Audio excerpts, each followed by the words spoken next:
दोस्तों कैसे आप लोग उम्मीद करते हैं अच्छे होंगे। दोस्तों इस वीडियो में सामान्य अध्ययन प्रैक्टिस सेट पेपर देखने वाले हैं। यह वीडियो बिहार शिक्षक भर्ती 2024 के लिए अति महत्वपूर्ण रहने वाला है, तो आप लोग लास्ट तक जरूर बने रहिएगा। तो चलिए देखते हैं क्वेश्चन नंबर फर्स्ट से। क्वेश्चन नंबर फर्स्ट है कि केंद्र शासित प्रदेश लद्दाख की सीमा भारत के किस राज्य में लगती है। तो देखिए इसका जो राइट आंसर होगा ये होगा ए ऑप्शन, यानी हिमाचल प्रदेश। केंद्र शासित प्रदेश लद्दाख की सीमा भारत के सिर्फ एक राज्य हिमाचल प्रदेश एवं सिर्फ एक केंद्र शासित प्रदेश जम्मू और कश्मीर से लगती हैं। लद्दाख की अंतर्राष्ट्रीय सीमा अफगानिस्तान, पाकिस्तान एवं चीन से लगती हैं। 31 अक्टूबर 2019 को लद्दाख एक केंद्र शासित प्रदेश के रूप में अस्तित्व में आया था। लद्दाख केंद्र शासित प्रदेश में 2 जिले कारगिल एवं लेह हैं। नेक्स्ट क्वेश्चन देखिए कि सीमा म्यांमार के साथ सीमा बनाने वाले भारतीय राज्यों की स्थिति उत्तर से दक्षिण के क्रम में सही क्रम में निम्नांकित में कौन है। तो देखिए 32 का राइट आंसर होगा सी ऑप्शन, अरुणाचल प्रदेश, नागालैंड, मणिपुर और मिजोरम। ठीक है, तो याद रखना है कि म्यांमार की सीमा भारत के 4 राज्यों से लगती है। ये 4 राज्य उत्तर से दक्षिण के क्रम में इस प्रकार है, और अरुणाचल प्रदेश, नागालैंड, मणिपुर एवं मिजोरम। अरुणाचल प्रदेश की अंतर्राष्ट्रीय सीमा 3 देशों चीन, भूटान एवं म्यांमार से लगती हैं। अरुणाचल प्रदेश की अंतर्राष्ट्रीय सीमा जो है 3 देशों चीन, म्यांमार एवं भूटान से लगती हैं। नागालैंड की अंतर्राष्ट्रीय सीमा सिर्फ म्यांमार से लगती है। मणिपुर की अंतर्राष्ट्रीय सीमा भी सिर्फ म्यांमार से लगती है। त्रिपुरा एवं मेघालय की अंतर्राष्ट्रीय सीमा सिर्फ बांग्लादेश से लगती है। असम की अंतर्राष्ट्रीय सीमा भूटान एवं बांग्लादेश के साथ लगती है। भूटान के साथ भारत के 4 राज्यों सिक्किम, पश्चिम बंगाल, असम एवं अरुणाचल प्रदेश की सीमा लगती है। क्वेश्चन नंबर देखिए 33। क्वेश्चन नंबर 33 है कि खरकई नदी निम्न में से किसकी सहायक नदी है। तो 33 का होगा ए ऑप्शन, स्वर्णरेखा। तो खरकई नदी स्वर्णरेखा नदी की सहायक नदी है। बराकर, बोकारो, कोनार, जमुनिया आदि जो है दामोदर नदी की सहायक नदियां हैं।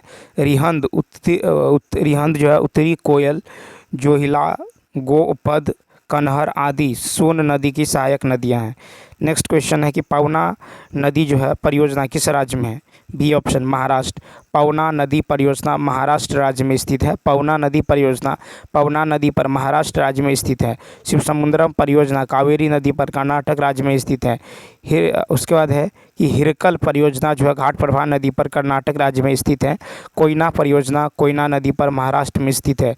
ऊपरी पेनगंगा परियोजना पेनगंगा नदी महाराष्ट्र में स्थित है। उसके बाद है कि पोंचपाद परियोजना जो है यह गोदावरी नदी पर तेलंगाना में स्थित है। क्वेश्चन नंबर 35 की यदि बात करें, क्वेश्चन नंबर 35 है कि जो है मिलान करने वाला है। तो देखिए इसका जो राइट आंसर होने वाला है ये हो जाएगा आपको, देखिए जस्ता जो है जस्ता का हो जाएगा जावर, यानी पहला का जो है तीसरा ऑप्शन जस्ता जो है ये जावर खान है और ये जो है राजस्थान में है। ठीक, स्वर्ण जो है ये स्वर्ण जो है हट्टी में है। स्वर्ण जो है हट्टी यानी ये कहाँ है, तो ये कर्नाटक में है। स्वर्ण जो है ये हट्टी कान ये कर्नाटक में है। उसके बाद देखिए क्रोमाइट खनिज जो है क्रोमाइट खनिज ये जो है सुरकिंदा खान है। क्रोमाइट खनिज सुकिर्दा और ये कहाँ है, तो ये ओडिशा में है। पाइराइट जो है ये पाइराइट अमझोर खान और ये जो है बिहार में है। ठीक, कहाँ है, बिहार में। तो इसका जो राइट आंसर होगा ये हो जाएगा आपको सी ऑप्शन। क्या होगा, तो सी ऑप्शन। नेक्स्ट क्वेश्चन देखिए, कहता छत्तीसगढ़ की सीमा जो है निम्नांकित राज्यों में से किसके साथ जो है उभयनिष्ठ है। तो 36 का राइट आंसर होगा डी ऑप्शन। 36 का क्या होगा, तो 36 का हो जाएगा आपको डी ऑप्शन। तो छत्तीसगढ़ की सीमा उपयुक्त में से एक से अधिक राज्यों के साथ उभयनिष्ठ है। छत्तीसगढ़ राज्य की सीमा 7 राज्यों के साथ लगती है। छत्तीसगढ़ की सीमा उड़ीसा, झारखंड, उत्तर प्रदेश, मध्य प्रदेश, महाराष्ट्र, तेलंगाना एवं आंध्र प्रदेश के साथ लगती है। क्वेश्चन नंबर देखिए, क्वेश्चन नंबर 37 है कि फिर है मिलान करने वाला। ठीक है, तो देखिए जो है इसका जो राइट आंसर होगा 37 का ये हो जाएगा आपको ए ऑप्शन। क्या होगा, ए ऑप्शन। यानी देखिए ये जो है बीरहोर एक जनजाति है और ये जो है आपको झारखंड से संबंधित है। ठीक है, झारखंड। तो इसका जो हो जाएगा आपको ये हो जाएगा 1 का 4। ठीक है, तो बीरहोर जनजाति जो है ये झारखंड जो है राज्य से संबंधित है। अब भूटिया जनजाति जो है ये सिक्किम से संबंधित है, भूटिया जो है सिक्किम। उसके बाद देखिए टोडा जनजाति, ये टोडा जनजाति जो है तमिलनाडु, ठीक है, टोडा जनजाति तमिलनाडु से संबंधित है। सेंटिनेलीज, और सेंटिनेलीज जो है ये आपको कहाँ से, तो अंडमान एवं निकोबार, ठीक है, अंडमान एवं निकोबार। तो याद रखना है, बिरहोर जनजाति झारखंड से संबंधित है, भूटिया जनजाति सिक्किम, टोडा जनजाति तमिलनाडु, सेंटिनेलीज जनजाति अंडमान एवं निकोबार द्वीप समूह। Question number 38। नेक्स्ट क्वेश्चन देखिए, नेक्स्ट क्वेश्चन है कि डॉक्टर बाबा साहेब अंबेडकर अंतर्राष्ट्रीय हवाई अड्डा निम्न में से कहाँ स्थित है। तो 38 का हो जाएगा C option, Nagpur. Doctor Baba Saheb Ambedkar अंतर्राष्ट्रीय हवाई अड्डा नागपुर में स्थित है। भुवनेश्वर में बीजू पटनायक अंतर्राष्ट्रीय हवाई अड्डा है। हैदराबाद में राजीव गांधी अंतर्राष्ट्रीय हवाई अड्डा है। श्री गुरु रामदास जी अंतर्राष्ट्रीय हवाई अड्डा अमृतसर में स्थित है। लोकप्रिय गोपीनाथ बारदोलोई अंतर्राष्ट्रीय हवाई अड्डा गुवाहाटी में है। इंदिरा गांधी अंतर्राष्ट्रीय हवाई अड्डा नई दिल्ली में है। वीर सावरकर अंतर्राष्ट्रीय हवाई अड्डा पोर्ट ब्लेयर में स्थित है। सरदार वल्लभ भाई पटेल अंतर्राष्ट्रीय हवाई अड्डा अहमदाबाद में स्थित है। छत्रपति शिवाजी महाराज अंतर्राष्ट्रीय हवाई अड्डा मुंबई में स्थित है। चौधरी चरण सिंह अंतर्राष्ट्रीय हवाई अड्डा जो है लखनऊ में स्थित है। लाल बहादुर शास्त्री अंतर्राष्ट्रीय हवाई अड्डा वाराणसी में है। और नेताजी सुभाष चंद्र बोस अंतर्राष्ट्रीय हवाई अड्डा जो है ये कोलकाता में है। कहाँ है, कोलकाता में सुभाष चंद्र बोस अंतर्राष्ट्रीय हवाई अड्डा। जयप्रकाश नारायण अंतर्राष्ट्रीय हवाई अड्डा ये पटना में स्थित है। जयप्रकाश नारायण अंतर्राष्ट्रीय हवाई अड्डा कहाँ है, पटना में। क्वेश्चन नंबर 39 है कि व्हीलर द्वीप का नाम किस वर्ष जो है डॉक्टर अब्दुल कलाम द्वीप किया गया। तो देखिए यानी 39 का राइट आंसर होगा ई ऑप्शन। तो देखिए कि वर्ष 2015 ईस्वी में, ठीक है, वर्ष 2015 ईस्वी में सितंबर 2015 में व्हीलर द्वीप का नाम बदलकर डॉक्टर अब्दुल कलाम द्वीप कर दिया गया। ठीक, तो सितंबर 2015 में जो है, सितंबर 2015 में व्हीलर द्वीप का नाम बदलकर डॉक्टर अब्दुल कलाम द्वीप कर दिया गया। ठीक है, अब देखिए कि डॉक्टर अब्दुल कलाम द्वीप ओडिशा की राजधानी भुवनेश्वर से 150 किलोमीटर पूर्व में ओडिशा पट के निकट स्थित द्वीप है। इस द्वीप का नाम जो है अंग्रेज अधिकारी व्हीलर के नाम पर रखा गया था। सितंबर 2015 में इस द्वीप का नाम पूर्व राष्ट्रपति एवं भारत के महान वैज्ञानिक डॉक्टर APJ अब्दुल कलाम के नाम पर डॉक्टर अब्दुल कलाम द्वीप रखा गया है। डॉक्टर कलाम की मृत्यु 25 जुलाई 2015 में शिलोंग में हुई थी। डॉक्टर अब्दुल कलाम द्वीप integrated test range missile testing facilities के लिए प्रसिद्ध है। नेक्स्ट देखिए क्वेश्चन नंबर नेक्स्ट है, मद्रास महाजन सभा की स्थापना कब हुई। तो इसका राइट आंसर होगा ए 1884। मद्रास महासभा की स्थापना 1884 ईस्वी में हुई थी। मद्रास महाजन सभा मद्रास प्रेसिडेंसी में स्थापित एक राष्ट्रवादी संगठन था। मद्रास महाजन सभा के संस्थापक नेताओं में प्रमुख नाम जो है पल्लवी रंगैया नायडू, S रामास्वामी मुदलियार, P आनंद चार्लू, उसके बाद है आपको M जो है राघवाचार्य एवं G सुब्रमण्यम अय्यर थे। भारतीय राष्ट्रीय कांग्रेस की स्थापना के पूर्व ही भारतीयों के नागरिक अधिकार एवं राजनीतिक मांगों के लिए अनेक संगठन जो स्थापित हुए थे। फिर ऐसे संगठनों में प्रमुख थे Madras Mahajan Sabha, Madras native association, Bombay presidency association, Poona Sarvajanik Sabha, Indian national association, Indian league, Bengal association, British Indian association Bengal, British India society, land holders society आदि। क्वेश्चन नंबर देखिए नेक्स्ट, अंग्रेजों ने मद्रास का पट्टा कहाँ के शासक से प्राप्त किया था। 41 का होगा ए ऑप्शन चंद्रगिरी। तो अंग्रेजों ने मद्रास का पट्टा जो है चंद्रगिरी के शासक से प्राप्त किया था। 1639 ईस्वी में अंग्रेज अधिकारी जो है फ्रांसिस डे ने चंद्रगिरी के राजा से मद्रास को पट्टे पर प्राप्त किया था। नेक्स्ट उसके बाद है कि मद्रास को प्राप्त करने के बाद अंग्रेजों ने वहाँ एक जो है किलाबंद कोठी का निर्माण कराया। उसके बाद देखिए कि इस कोठी का नाम जो है फोर्ट सेंट जॉर्ज पड़ा। फोर्ट सेंट जॉर्ज कालांतर में कोरोमंडल तट पर अंग्रेजों का मुख्यालय बना। नेक्स्ट क्वेश्चन देखिए, क्वेश्चन नंबर 42 है कि बंगाल की निम्नलिखित फैक्ट्रियों में कौन पुर्तगालियों द्वारा स्थापित की गई थी? तो 42 का होगा सी, हुगली। हुगली में फैक्ट्री की स्थापना पुर्तगालियों द्वारा की गई थी। हुगली में प्रथम कारखाना पुर्तगालियों द्वारा 1537 में की गई थी। 1651 ईस्वी में हुगली में अंग्रेज़ों की फैक्ट्री भी स्थापित हुई थी। 1655 ईस्वी में डचों ने जो है चिनसुरा में फैक्ट्री यानी कोठी स्थापित की थी।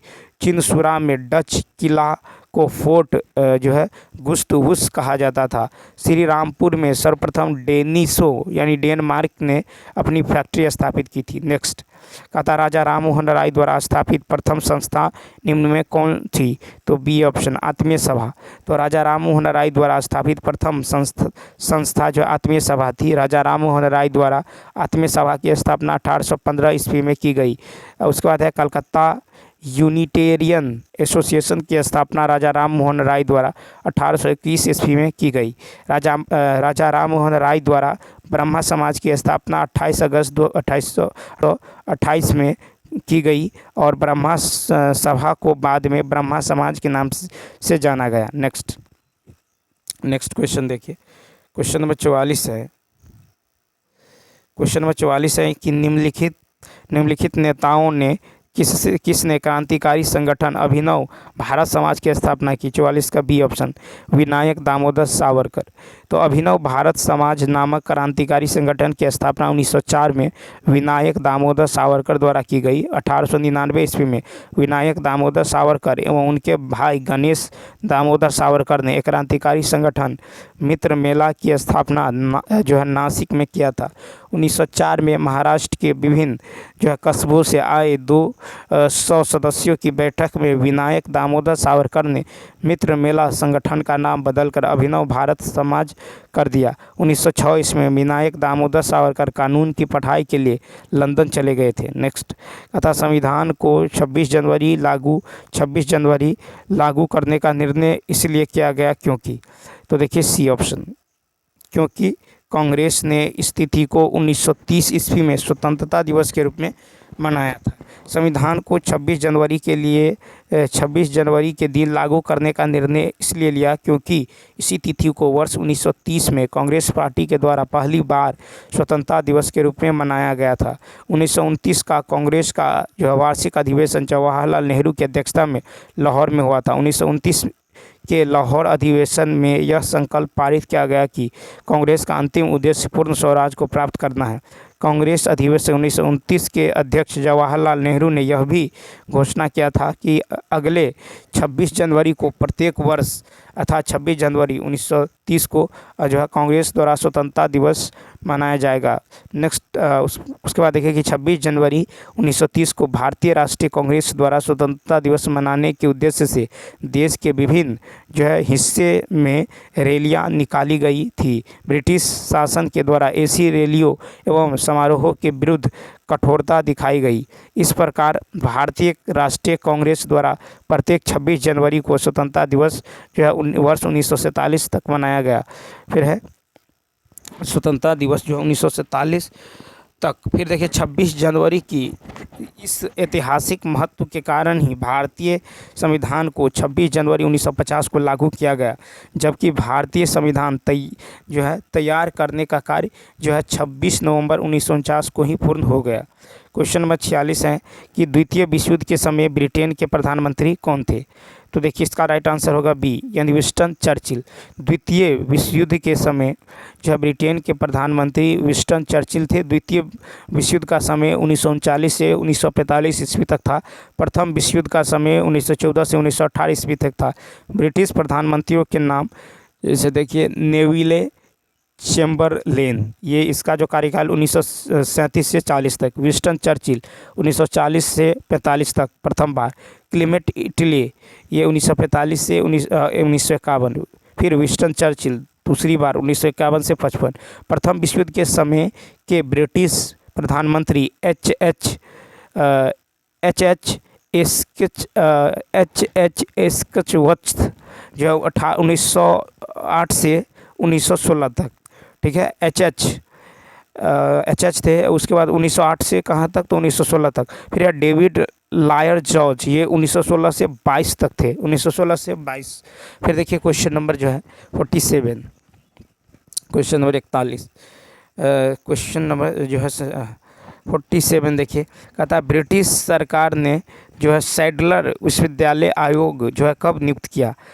तो इसका होगा बी ऑप्शन, यानी 1917। ब्रिटिश सरकार ने सैडलर विश्वविद्यालय आयोग वर्ष 1917 ईस्वी में जो है नियुक्त किया। 1917 ईस्वी में ब्रिटिश सरकार ने कलकत्ता विश्वविद्यालय की समस्याओं के अध्ययन तथा उस पर रिपोर्ट देने के लिए एक आयोग नियुक्त किया। इस आयोग के अध्यक्ष जो है डॉक्टर M.E. सैडलर थे। डॉक्टर सैडलर जो है लीड्स विश्वविद्यालय के उप जो है कुलपति थे। नेक्स्ट क्वेश्चन देखिए, कहता किस देशी रियासत का विलय भारत में जनमत संग्रह द्वारा किया गया? 48 का होगा बी, जूनागढ़। तो जूनागढ़ जो है देशी रियासत का जो है विलय भारत में जनमत संग्रह द्वारा किया गया था। भारत के विभाजन के बाद भारत के भौगोलिक क्षेत्र में आने वाले जो है 552 रियासतों में 549 देशी रियासतें भारत में आसानी से शामिल हो गई। शेष 3 रियासतों जूनागढ़, हैदराबाद तथा जम्मू कश्मीर का भारत में विलय कराने में काफ़ी दिक्कतें आई थी।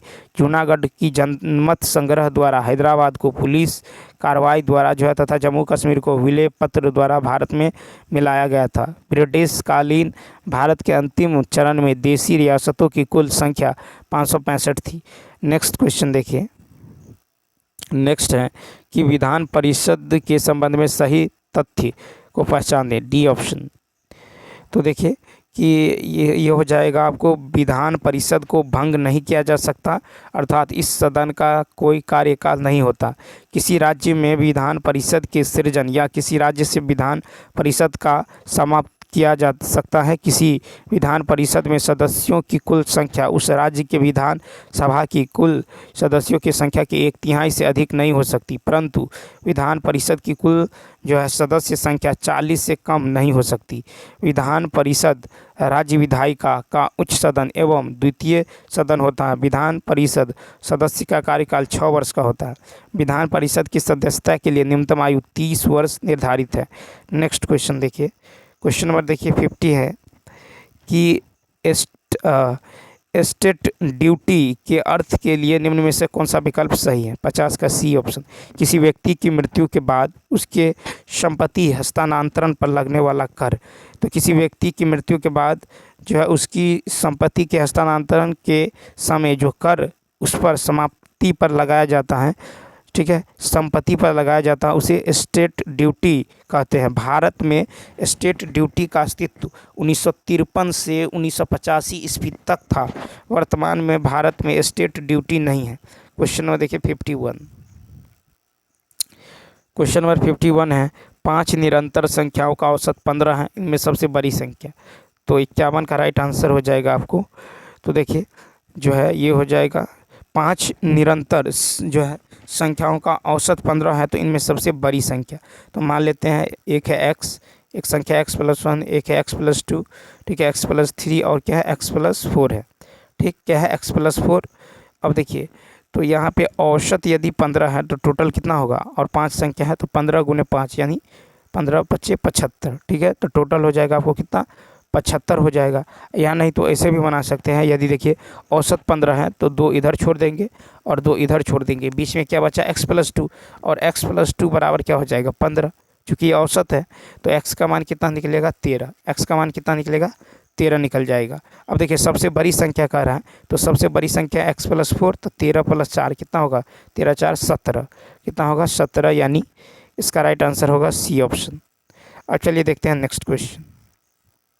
देखिए क्वेश्चन नंबर जो है 52 कहता 2 ट्रेनें विपरीत दिशा में 40 किलोमीटर प्रति घंटा और 50 किलोमीटर जो है प्रति घंटा की जो है गति से अलग अलग स्थानों से 360 किलोमीटर की दूरी से आ रही हैं।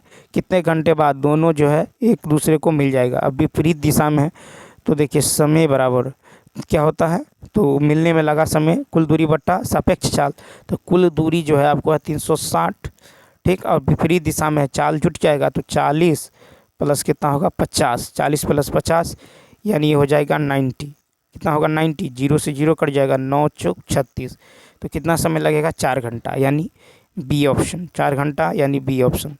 नेक्स्ट क्वेश्चन देखिए, फिर है कि यदि किसी वस्तु को 85 में बेचने के बजाय 93 में बेचने पर जो है 20% ज़्यादा लाभ होता है।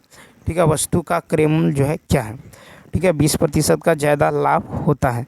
तो यहाँ पे देखिए इन दोनों में जो है तो 20% का क्या होता है, ज़्यादा लाभ होता है। तो 20% का मान जो है बराबर होगा कितना, तो 93 माइनस 85। ठीक है, 93 माइनस 85, तो 20%। ठीक है, ये इन दोनों के अंतर के बराबर होगा। तो 93 में से 85 घटाएंगे कितना आएगा, 8 आएगा। ठीक, अब देखिए तो हमको निकालना है वस्तु का क्रय मूल्य यानी 100% का मान। तो 100% बराबर होगा 8/20 गुने 100। तो 20 पंचे 100, 8 पंचे 40, तो कितना हो जाएगा आपको 40 रुपये, यानी B option. Question number next देखिए, नेक्स्ट है कि संख्याएं हैं 6, 8, 11, 12, 2x माइनस 8, फिर है 2x प्लस 10। ठीक है, फिर है 35, 41, 42, 50।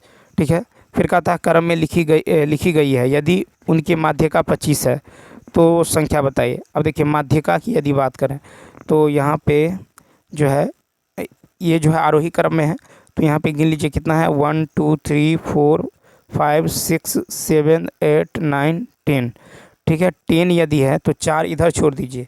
ठीक है, 4 इधर छोड़ना है, 4 इधर छोड़ना है, 1 2 3 4 इधर छोड़ दीजिए।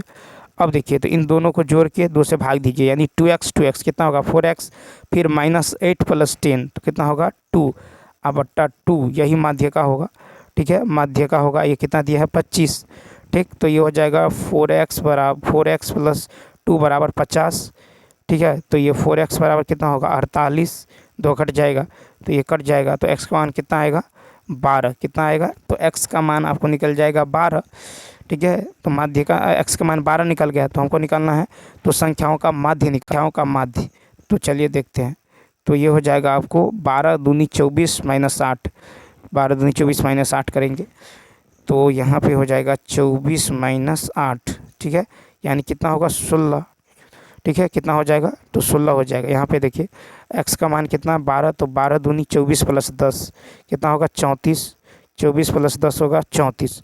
तो ये हो जाएगा आपको यानी 6 plus 8 plus 11 plus 12 plus 16 plus 34 plus 35 plus 41 plus 42 और प्लस में क्या होगा 42 प्लस 50 और बाई कितना होगा 10। ठीक है, इसको जोड़ के ऐड करेंगे तो ये आएगा 25.5। कितना आएगा 25.5, यानी ए ऑप्शन। क्वेश्चन नंबर देखिए नेक्स्ट 55 है। क्वेश्चन नंबर नेक्स्ट है कि प्रति वर्ष 4% साधारण ब्याज की दर से 1/1/2 1.5 वर्षों में एक निश्चित राशि इतना रुपया के बराबर होता है। तो कहता है इतना वर्षों के लिए समान योग पर 8% वार्षिक दर से साधारण ब्याज प्राप्त करें। तो यहाँ पे देखिए ब्याज बराबर होता है मूलधन गुने समय गुने दर बट्टा 100। ठीक है, तो ये हो जाएगा आपको मूलधन गुने समय, मान लेते हैं ब्याज है मूलधन है p, तो p गुने 4 गुने 2 1 2 1 3/2 और बट्टा में कितना होगा 100, यानी ये हो जाएगा 3p बाई कितना 50, 3p/50। और मिश्रधन बराबर क्या होता है, मूलधन जोड़ ब्याज होता है। ठीक है, तो मिश्रधन यानी कितना है 9243.20 बराबर हो जाएगा आपको p प्लस, तो p प्लस 3p/2, 3p/2 क्योंकि मूलधन p माने हैं। ये हो जाएगा आपको कितना, तो 53p कितना होगा 53p बराबर 10, यानी इतना के बराबर होगा। ठीक, 53p बराबर कितना होगा 53p/50। ठीक है, 53p/50 का मान इतना होगा। तो यहाँ से आप p निकालेंगे तो यहाँ से p का मान निकल जाएगा आपको 9243.20 इंटू 50 बाई कितना, तो 53, यानी ये निकल जाएगा 8720। अब देखिए 7/1/2 वर्षों में 8% प्रति वार्षिक दर से ब्याज, तो अब ब्याज निकल जाएगा 8720। ठीक है, गुने 8 गुने 15 और बट्टा में 2 गुने 100। ठीक, तो यहाँ पे निकल जाएगा कितना, तो साधारण ब्याज मूलधन गुने समय कितना है, समय है 7 दूनी 14 1 15, तो देखिए 15/2 है। ठीक है, और गुने जो है 8% का रहा है, रेट है 8। अब इसको सॉल्व करेंगे ये आएगा आपको 5232, यानी 5232 सी ऑप्शन। कितना होगा सी ऑप्शन। क्वेश्चन नंबर देखिए 56 56 है कि 4 साल पहले ए और बी की आयु का अनुपात जो है दे दिया गया है कितना 5:7। 4 साल पहले कहता 4 वर्ष बाद जो है कितना है 7:9। ठीक 7 और 9 तो कह रहा है अब देखिए अब से 12 वर्ष बाद ए और बी की आयु का अनुपात, इन दोनों में अंतर कितना है तो इन दोनों में 7 5 9 7 में 2 का अंतर तो 2 और इन दोनों में अंतर कितना है 8 का, तो 2 यूनिट का मान होगा 8, 1 यूनिट का मान होगा 4, तो 5 यूनिट का मान निकाल लीजिए 20 और 7 यूनिट का मान कितना होगा 7 चौक 28। ठीक तो कह रहा है ये जो है 4 साल जो है पहले का है। ठीक है तो 4 साल बाद का कितना होगा 24, इसमें 4 साल बाद का कितना होगा यानी 8 4 कितना होगा तो 8 4 12 यानी 32। ठीक है कितना हो जाएगा तो ये हो जाएगा 32। ठीक है तो 24 32, लेकिन कह रहा है कि अब 12 वर्ष बाद फिर दोनों में 12 ऐड कीजिए 24 और 32 में, 24 और 32 में यदि 12 ऐड करेंगे तो ये हो जाएगा 6 36, ये हो जाएगा आपको कितना तो ये हो जाएगा 44। 36 और 44 36 44 9 चौक अच्छा अब देखिए 36 और 44 आया तो यहाँ पे देख लीजिए इसको जो है कट करेंगे तो 9 4 नमा 11 चौक 9:11 यानी 9:11, तो ये हो जाएगा आपको 56 का सी ऑप्शन। नेक्स्ट देखिए कहता है कि एक निश्चित कूट भाषा में जो है अनहैप्पी को जो है इस तरह लिखा जाता है। ठीक तो कहता है उसी कूट भाषा में जो है फेलेसी को किस तरह लिखा जाएगा, तो देखिए अनहैप्पी की यदि बात करें तो ये लिखा गया है आपको, देखिए यहाँ पे अंत में जो है PPY क्या है PPY, तो PPY को पहले कर दिया गया है। ठीक है क्या किया गया है PPY को पहले लिख दिया गया है। फिर क्या किया गया है तो फिर देखिए U को जो है U को लास्ट में लिख दिया गया है, U को लास्ट में, फिर N को जो है उसके बाद लिखा गया है, N को उससे पहले, फिर जो है उसके बाद क्या लिखा गया है H लिखा गया है, फिर क्या लिखा गया है A लिखा गया है। ठीक है A लिखा गया है यानी देखिए तो इसी तरह इसको लिखेंगे। तो देखिए यहाँ पे 3 अक्षर है इसको ऐसे ही लिखेंगे, लास्ट ACY शुरू में लिख देंगे, फिर देखिए उसके बाद F लिखेंगे, उसके बाद A, उसके बाद L, उसके बाद L, तो देखिए ACYLLAF ACYLLAF ACYLLAF B option क्या होगा तो बी ऑप्शन। नेक्स्ट क्वेश्चन फिर है कि PFGQHR, तो क्वेश्चन मार्क की जगह क्या आएगा। ठीक है क्वेश्चन मार्क की जगह क्या आएगा तो F में जो है एक ऐड किया गया FG में एक ऐड किया गया तो H में एक ऐड करेंगे तो I, फिर देखिए P एक जोड़ा गया है Q, फिर R, फिर एक जोड़ेंगे तो क्या होगा IS यानी क्या होगा तो A ऑप्शन। नेक्स्ट निम्नलिखित में से कौन सी मृदा संरक्षण की एक विधि है तो बी ऑप्शन छाद मृदा संरक्षण की एक विधि है। मृदा के अध्ययन के विज्ञान को पेडोलॉजी कहा जाता है। मृदा संरक्षण की प्रमुख विधियां हैं कि मल्च बनाना, वेदिका निर्माण, चट्टान बांध और है भिन्न फसलें उगाना, रक्षक जो है मेखलाएँ। क्वेश्चन नंबर 60 देखिए 60 है कि यदि किसी व्यक्ति का द्रव्यमान पृथ्वी की सतह पर 60 kg है तो चंद्रमा की सतह पर उस व्यक्ति का द्रव्यमान कितना होगा। तो देखिए यहाँ पे जो है व्यक्ति, तो देखिए चंद्रमा पर गुरुत्वीय त्वरण पृथ्वी के गुरुत्वीय त्वरण का कितना होता है 1/6 होता है। कितना होता है तो गुरुत्वीय त्वरण का 1/6 होता है। क्या होता है 1/6 होता है। तो देखिए यदि किसी व्यक्ति का द्रव्यमान पृथ्वी की सतह पर 60 kg है, यदि किसी व्यक्ति का द्रव्यमान पृथ्वी की सतह पर 60 kg है तो चंद्रमा की सतह पर द्रव्यमान जो है चंद्रमा की सतह पर, तो चंद्रमा पर उस व्यक्ति का द्रव्यमान 60 kg ही होगा, यानी इसका राइट आंसर होगा ई ऑप्शन। ठीक क्या होगा ई ऑप्शन। तो किसी व्यक्ति का द्रव्यमान पृथ्वी की सतह पर 60 kg है, मास यदि 60 kg है तो चंद्रमा पर उस व्यक्ति का जो द्रव्यमान होगा ये 60 kg ही होगा। ठीक है क्या होगा 60 kg। द्रव्यमान स्थान बदलने से नहीं बदलता है, यह हमेशा क्या रहता है नियत रहता है, कांस्टेंट रहता है। स्थान बदलने से भार बदलता है, न कि द्रव्यमान बदलता है। ठीक है तो याद रखना है कि जो है भार स्थान बदलने से क्या बदलता है भार जो है बदलता है। उसके बाद देखिए द्रव्यमान जो होता है ये जो है नहीं बदलता है। ठीक और देखिए भार बराबर होता है द्रव्यमान गुने गुरुत्वीय त्वरण, गुरुत्वीय त्वरण, चंद्रमा पर गुरुत्वीय त्वरण पृथ्वी के गुरुत्वीय त्वरण का 1/6 होता है। चंद्रमा पर गुरुत्वीय त्वरण पृथ्वी के त्वरण का कितना होता है? 1/6 होता है। ठीक, 1/6 होता है। यानी ये कहें कि चंद्रमा पर किसी वस्तु का भार जो है, वस्तु का भार m इंटू GE/6 होता है।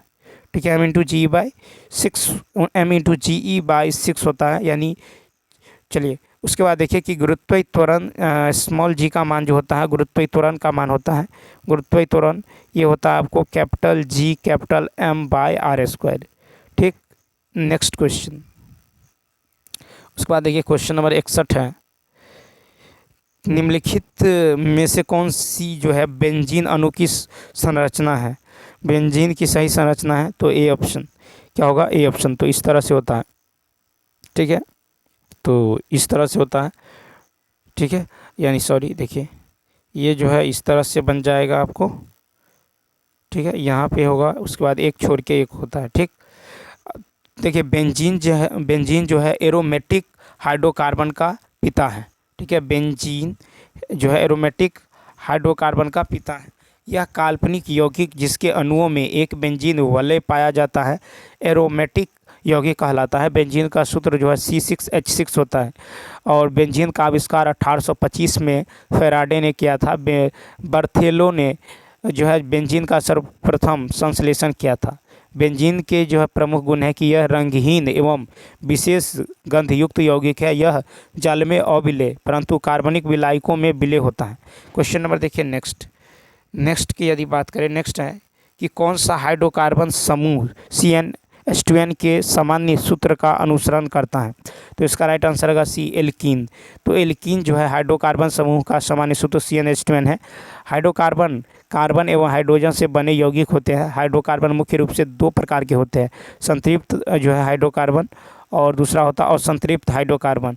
तो देखिए कि संतृप्त हाइड्रोकार्बन इसमें C एवं C के बीच एकल बंध पाए जाते हैं और संतृप्त हाइड्रोकार्बन यानी कार्बन कार्बन CC के बीच जो है द्विबंध एवं त्रिबंध पाए जाते हैं। एल्कीन समूह के प्रमुख जो है एल्कीन समूह के प्रमुख सूत्र जो है, जैसे देखिए ethene C2H4, propene C3H6, butene C4H10, pentene C5H12। Alkane का सामान्य सूत्र CnH2n+2 होता है। क्या होता है? CnH2n+2। तो देखिए मेथेन का होता है CH4, एथेन का होता है C2H6, प्रोपेन का होता है C3H8। क्वेश्चन नंबर देखिए नेक्स्ट, कहता है समान जीवों का एक समूह जो आनुवांशिक रूप से विशिष्ट एवं प्रजननात्मक रूप से विलगित होते हैं उसे क्या कहा जाता है? 63 का C, जाति। तो जीवों का एक समूह जो आनुवांशिक रूप से विशिष्ट एवं प्रजननात्मक रूप से विलगित होते हैं उन्हें जाति कहा जाता है। जीवधारियों के वर्गीकरण का वैज्ञानिक आधार जो है जॉन रे ने प्रदान किया। जीवधारियों के आधुनिक वर्गीकरण में प्रमुख योगदान जो है करोल लिनियस ने दिया था। अरस्तु को जीव विज्ञान का जनक कहा जाता है और जीवों के वर्गीकरण का क्रम जगत, संघ, वर्ग, गण, कुल, वंश, अति, जाति वर्गीकरण की सबसे बड़ी इकाई जगत है। क्वेश्चन नंबर नेक्स्ट देखिए 64 है कि सिल्वर ब्रोमाइड का सिल्वर और ब्रोमीन में टूटना खाली स्थान का एक उदाहरण है। 64 का ए, अपघटन अभिक्रिया। सिल्वर ब्रोमाइड का सिल्वर और ब्रोमीन में टूटना अपघटन अभिक्रिया का जो है अभिक्रिया ठीक है कहलाता है। जैसे 2AgBr तो ये हो जाएगा 2Ag + Br2। उदासीनीकरण अभिक्रिया में अम्ल तथा क्षार आपस में अभिक्रिया कर लवण तथा जल का निर्माण करता है। अम्ल प्लस क्षार जो है लवण प्लस जल बनाता है। फिर देखिए कि संयोजन अभिक्रिया में 2 या 2 से अधिक अभिकारक मिलकर एक प्रतिफल का निर्माण करता है, जैसे H2 + Cl2 ये हो जाएगा 2HCl। रेडॉक्स अभिक्रिया में ऑक्सीजन एवं अवकरण दोनों साथ साथ होता है। 65 है कि कॉर्निया और रेटिना शरीर के किस अंग में पाए जाते हैं? आँख में। तो कॉर्निया और रेटिना शरीर के आँख में पाए जाते हैं। ठीक है, आँखों के विभिन्न भाग है जैसे आइरिस। आँखों के रंग के आधार पर आइरिस नीले एवं जो है हरे, हेजेल या भूरे रंग का हो सकता है। पुतली यह आँख में जाने वाली प्रकाश को नियंत्रित करता है। स्केलेरा ठीक है, स्केलेरा। तो देखिए आँख का सफ़ेद जो है हिस्सा जो आइरिस को घेरता है, कॉर्निया जो है पानी और कोलेजन से मिलकर कॉर्निया बना होता है। फिर है कि विट्रियस, तो यह एक पारदर्शी जेल होता है जिससे पूरी आँख भरी होती है और यह आँख के आकार की रक्षा और रखरखाव करता है। फिर देखिए क्वेश्चन नंबर नेक्स्ट है, निम्नलिखित में से कौन जो ऑक्सीजन युक्त और ऑक्सीजन रहित रक्त के मिश्रण के प्रवाह को सहन कर सकता है? 66 का होगा सी ऑप्शन, मेढक।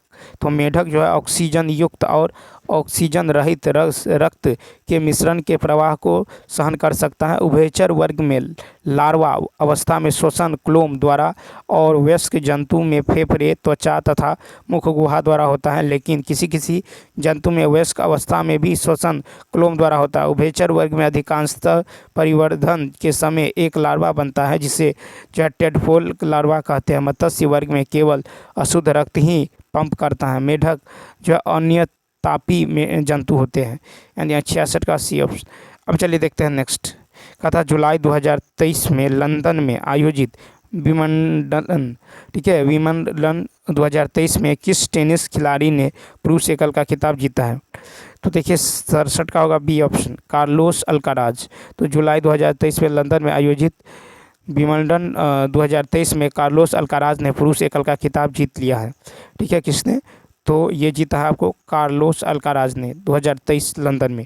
स्पेन के कार्लोस अल्काराज ने फाइनल मुकाबला में नोवाक जोकोविच को हराया है। जनवरी 2023 में ऑस्ट्रेलिया ओपन, जून 2023 में फ्रेंच ओपन और सितंबर 2023 में यूएस ओपन में यह पुरुष एकल विजेता नोवाक जोकोविच सर्बिया थे। फिर विंबलडन 2023 में महिला एकल का खिताब जीतकर मार्केटा वोड्रोसोवा चैंपियन बनी है।